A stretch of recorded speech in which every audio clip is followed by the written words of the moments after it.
వి gold trusted gold buyers తాకట్టులో ఉన్న బంగారాన్ని విడిపించి ఈ రోజు ఉన్న మార్కెట్ ధరకే కొనబడును. మరిన్ని వివరాలకు సంప్రదించండి 77107720. మేము బ్రాండెక్స్ ఎంప్లాయీ సార్. మాకు 9 నెలలు పూర్తయిన మరుక్షణం 70,000 దేనికి కట్ చేస్తున్నారండి. ఆ డబ్బులు ఏమవుతున్నాయి? మాకు ఆ డబ్బులు పిల్లలకు చెందుతాయా, మా తల్లిదండ్రులకు చెందుతాయా, మా భర్తకు చెందుతాయా? మాకు లీవ్ ఇవ్వరు సార్. మెడికల్ కి మేము వెళ్ళకన్నా అమౌంట్ ఎందుకు కట్ అవుతుంది? మెడికల్ కి మేము వెళ్ళం సార్, అమౌంట్ కట్ అవుతుంది. ఒక లీవ్ ఇవ్వరు సార్. మాకు హెల్త్ బాగోపోయినా వచ్చేయాలి. వచ్చిన తర్వాత కనీసం వేరే ఆపరేటర్ ఇవ్వరు. చచ్చినట్టు మేమే చేసుకోవాలి. మాకైతే మాది మాకవరపాలెం సార్. 12 గంటలకు బయలుదేరితే ఇంటికి రాబోతులకి 12 అవుతుంది సార్. నైట్ 12 అవుతుంది సార్ ఇంటికి వెళ్ళబోతులకి. ఉదయం 4 గంటలకు బయలుదేరితే ఈవినింగ్ 4 అవుతుంది సార్ మళ్ళీ మేము ఇంటికి వెళ్ళబోతులకి. మరి ఈ 8,000 రూపాయలు అన్ని కట్టావుగా మాకు 8,000 జీతం వస్తుందండి. అన్ని అమౌంట్ కట్టావుగా మాకు travels, break, medical, fee up అన్ని కట్టావుగా 8,000 వస్తుంది సార్ మా చేతికి. మేము పిల్లలు ఎలా పెంచుకోవాలి సార్? నాకు తల్లి, తండ్రి, అత్త, మామ, భర్త ఎవరు లేరు సార్. నాకు 2 ఆడపిల్లలు. రేపు పొద్దున నాకేమన్నా జరిగితే నా పిల్లలకి ఏంటి రెస్పాన్సిబిలిటీ? నా పిల్లలకి ఏదన్నా వెనక తెలిసిన ధైర్యం ఇవ్వకపోయినా మా జీతాలన్నా పెంచి మాకు న్యాయం చేయండి సార్. మాకు న్యాయం చేయండి. మాకు 8,000 రూపాయలు కనీసం మాకు ఇంట్లో కూరగాయల ఖర్చులకు కూడా సరిపోవట్లేదు. మాకు న్యాయం చేయండి సార్. మా పరిస్థితులు అయితే ఏం బాగోలేదు. మేము కంపెనీ పరంగా ఫుల్ సపోర్ట్ చేస్తాం. మాకు మీరు సపోర్ట్ చేసి మా యందు దయించి మా ఆపరేటర్లు అందరూ మనస్పర్ధల బాధలు అర్థం చేసుకొని మాకు రూపాయి డబ్బులు మీరు పెంచుతారని, మిమ్మల్ని మీద ఏదో హైలైట్ చేయాలని అయితే మేము కాదు. మాకు మీరు కంపెనీ పరంగా ఆపరేటర్లు అందరూ మేముంటేనే మీ కంపెనీ ఉంది కాబట్టి మేము ఒక కార్మికులుగా ఎలాగైతే మేము వర్క్ చేయడానికి వస్తున్నామో అలాగే మీరు మా యజమానులుగా మా యందు దయించి మాకు న్యాయం చేయండి అలాగని కోరుకుంటున్నాను సార్. మా బ్రాండెక్స్ వాళ్ళని జిల్లాలో ఉన్నటువంటి అచ్యుతాపురం SCZ లో ఉన్నటువంటి బ్రాండెక్స్ గతంలో పేరుగా ఉన్నటువంటి అభిస్థాన్ అనే కంపెనీలో ఈరోజు కార్మికులు మెరుపు సమ్మె అనేటువంటి నిర్వహించారు. కారణం ఏంటి మెరుపు సమ్మెకి అని అంటే, ఇప్పుడు ఉంటున్నటువంటి డ్యూటీ ఏదైతే కార్మిక చట్టాల ప్రకారంగా 8 గంటలు విధి నిర్వహణ చేయాలా, కానీ ఇలా అదనంగా 4 గంటలు చేస్తున్నారు. ఇంటి దగ్గర నుండి రావడం దగ్గర నుండి విధులు నిర్వహిస్తున్న వరకు 12 గంటలు డ్యూటీ చేస్తున్నారు. వీళ్ళకి మరో అర్ధ గంట పాటు విధులు నిర్వహించాలని యాజమాన్యం మొండిగా వీళ్ళ మీద ఆ భారాన్ని మోపాలని ఒక వెట్టి చాకరీ చేసేటువంటి బానిసలుగా కార్మికులు చేయబోతా ఉన్నారు. వేలాది మంది కార్మికులు, అది భరించని కార్మికులు రోడ్లపైకి వచ్చి ఆందోళన చేస్తున్నటువంటి పరిస్థితి. పెద్ద ఎత్తున ఆందోళన చేస్తా ఉన్నారు. కార్మిక చట్టాలు అమలు చేయడం లేదు, కార్మిక హక్కులు అమలు చేయడం లేదు. మహిళా కార్మికుల తీవ్రమైనటువంటి వేధింపులు ఉంటూ ఉన్నాయి. మహిళా కార్మికుల మీద పని భారం పెరుగుతూ ఉంది. వేధింపులు, తొలగింపులు, రకరకాలైనటువంటి ఇబ్బందులు. కనీస వేతనాలు కానీ, PF కానీ, ESI కానీ సక్రమంగా అమలు చేయలేనటువంటి పరిస్థితి. రాత్రి సమయంలో రాత్రి 12 గంటలకి 11 గంటలకి డ్యూటీ దిగి ఇంటికి వెళ్తున్నటువంటి పరిస్థితి. ఇలాంటి కార్మికులు ఆదివారం కూడా డ్యూటీ చేయాలనేటువంటి చెప్పారు.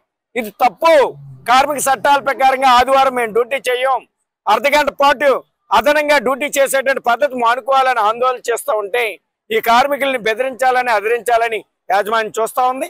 ఇది సరైనది కాదు. వెంటనే కార్మిక చట్టాలు అమలు చేయాలా, ప్రతి కార్మికులకి ESI, PF అమలు చేయాలా, అలాగే కార్మిక చట్టాల ప్రకారంగా కనీస వేతనం 26,000 రూపాయలు ఇవ్వాలా, సుప్రీంకోర్టు తీర్పు ప్రకారంగా గ్రాడ్యుయేట్ అన్ని కూడా చెల్లించాలా.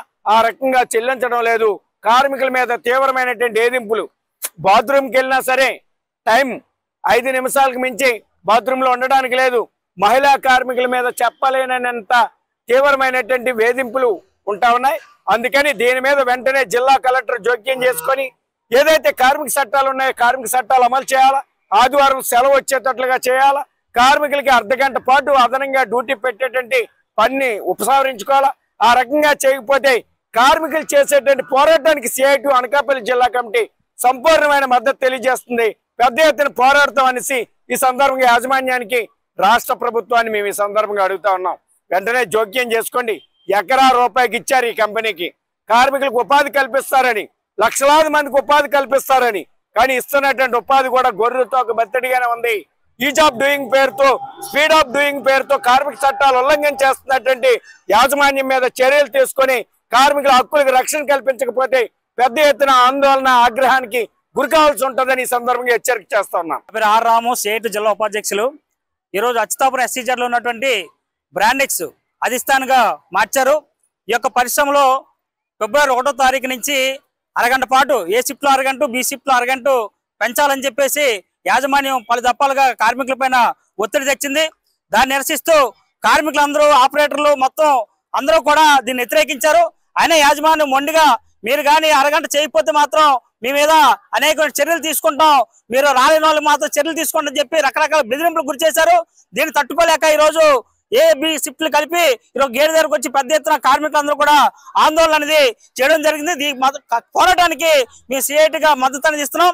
ఈ యొక్క అధిష్టాన పరిశ్రమలో కార్మిక చట్టాలు అనేది సక్రమంగా అమలు కావడం లేదు. వీళ్ళకి 8 గంటలు చట్ట ప్రకారం చేయాల్సి ఉన్నా సరే అదనంగా అరగంట పెంచారంటే దీన్ని ఎవరు సహిస్తారని చెప్పేసి మేము అడుగుతున్నాం. చట్ట ప్రకారం ఏదైతే 8 గంటలు ఉందో 8 గంటలే వీళ్ళతో చేయించాలి తప్ప అదనంగా చేయించడానికి లేదు. ఎందుకోసం అంటే ఈరోజు అందరూ మహిళా కార్మికులు వీళ్ళందరూ కూడా ఏ షిఫ్ట్ రావాలంటే బస్ పాయింట్ 3 గంటలు బయలుదేరుతుంది. మళ్ళీ 6 గంటలు డ్యూటీకి వచ్చిన తర్వాత మళ్ళీ తిరగాలంటే మళ్ళీ సాయంత్రం 4-5 గంటలు అవుతుంది. ఈ లెక్కను చూసుకుంటే రోజు 15 గంటలు వీళ్ళు పని అనేది చేస్తున్నారు. ఇది అత్యంత దుర్మార్గం. కాబట్టి ఇది ఎక్కడా కూడా ఇటువంటి పరిస్థితి అనేది లేదు. ఇటువంటి పరిస్థితులకి అనుగుణంగా ఈరోజు యాజమాన్యం కార్మికుల మనోభావాలకి అనుగుణంగా పనిచేయాలి తప్ప వీళ్ళ బెదిరించి అదిరించి చేస్తే మాత్రం ఇటువంటి పరిస్థితులు ఎదురవుతాయి. కాబట్టి మేము సిఐటిగా చెప్పేది ఒకటే, ఈ రోజు ఏదైతే అధిష్టాన పరిశ్రమ ఉందో ఈ పరిశ్రమలో ఉన్నటువంటి కార్మికులందరూ కూడా యథాతథ చట్ట ప్రకారం ఏదైతే 8 గంటల పని ఉందో ఆ పని ఇవ్వాలి. ఈ రోజు బయటకు వచ్చిన తర్వాత కార్మికులు రకరకాల సమస్యలు చెప్తున్నారు. ఈ రోజు కనీస వేతనాలు అమలు చేయడం లేదు. 10 సంవత్సరాలు చేసినా 8-9 వేలు వస్తుంది, కుటుంబాలు ఏ విధంగా పోషించుకుంటా అని చెప్పి ఆవేదన వ్యక్తం చేస్తున్నారు. అలాగే గతంలో 1200 షిఫ్ట్ లో మొత్తం కుడితే 1200 కుడితే ఈ రోజు 2400, 3000 కూడా టార్గెట్లు పెట్టి వేధింపులకు గురి చేస్తున్నారు. కుట్లైన వాళ్ళని హెచ్ఆర్లో తీసుకెళ్లి తీవ్ర ఇబ్బందులు గురి చేసి అందరినీ బయటకు పంపించే విధంగా ఈ రోజు యాజమాన్యం వ్యవహారం చేస్తుంది. ఈ యొక్క అధిష్టాన పరిశ్రమలో కార్మికులకి ఆధునిక జైలులాగా ఈ రోజు ఆధునిక బానిసల్లాగా ఈ రోజు కంపెనీలో మహిళా కార్మికులు వేధింపులకు గురి చేస్తున్నారు. ఇది చట్ట వ్యతిరేకం. కాబట్టి అన్ని ప్రభుత్వం లేబర్ అధికారులు వెంటనే అధిష్టానం యాజమాన్యం పైన చర్యలు తీసుకొని కార్మికులు న్యాయం చేయాలి. ఏదైతే యథాతథంగా ఉన్నటువంటి 8 గంటల పనిదినాన్ని అమలు చేయాలి. అలాగే ఆదివారాలు పనులు పడుతున్నారు. ఆదివారాలు కూడా రెస్ట్ లేకుండా ఈ విధంగా చేయడం వల్ల ఈ రోజు కార్మికులు అనారోగ్యాలు పాలై చాలా ఇబ్బందులు పడుతున్నారు. కాబట్టి ఇప్పటికైనా యాజమాన్యం ఈ యొక్క సమస్యను పరిష్కారం చేయాలని చెప్పి మీ సిఐటిగా డిమాండ్ చేస్తున్నాం. మరిన్ని వీడియోస్ కోసం ఛానల్ ని సబ్స్క్రైబ్ చేయండి. లేటెస్ట్ అప్డేట్స్ కోసం వాట్సాప్ ఛానల్ ని ఫాలో అవ్వండి. ఆ లింక్ డిస్క్రిప్షన్ లో ఉంది.